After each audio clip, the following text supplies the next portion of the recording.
Oh.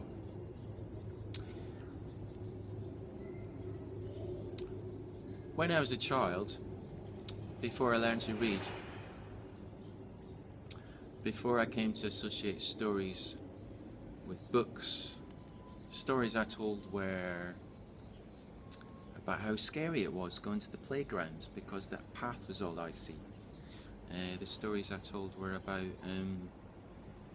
the squeaky swing in that playground, or the friendly dog outside the newsagents. The stories I told were about my surroundings, and that would have been helped because, well, partly because I was being told stories if I was lucky enough, but also I had an audience that indulged my kind of innate storytelling need, if you like, to talk about the places and people, animals, plants around me. However, come a certain age, we kind of lose that audience. The rules of permission, if you like, about what kind of stories we tell narrow. It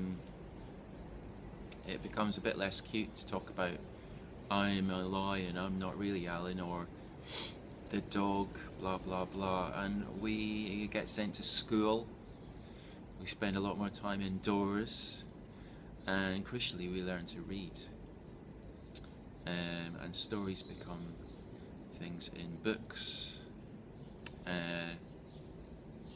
and what happens then is that the surface images of everyday life, they lost their vitality for me. They became less significant, less noticed, and less spoken about.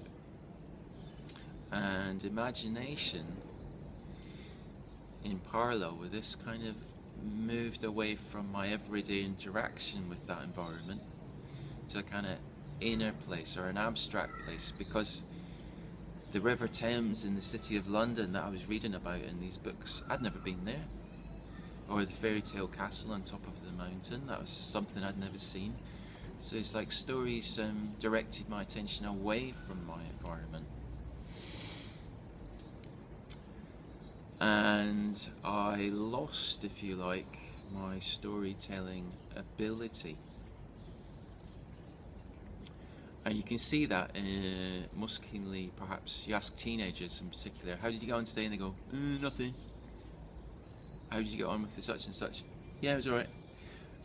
And it might just be that they don't want to talk and they're a teenager. But it's also perhaps that they've lost the ability to sort of shape the events of their day into a narrative structure. They've forgotten how to tell stories, which is significant and a bit of an issue. It's not just that we lose our connection to our surroundings, it's also that we lose a sense of who we are and our identity within those stories. We lose a sense of where we've come from, what our role is, how we've been shaped. We lose a sense of the drives that motivate us and what we want even. We become sort of psychologically numb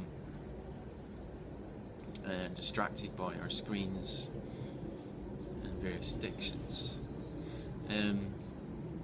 So it's important, I think, to try and get back to that early oral storytelling ability. One of the ways people do that is they go to therapy, and the therapist gives them that audience that they've lost. Another way, a simpler way, is just to start relating to your surroundings, to where you are, and beginning to shape that into a narrative and talking about it. Okay, so another bite-sized reflection on imagination.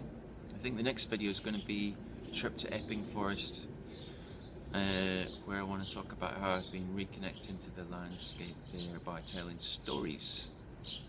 Okay, so thanks for watching. Bye from me and Millie, who's asleep. Do subscribe if you've not done so already, and I'll see you next time. Bye bye.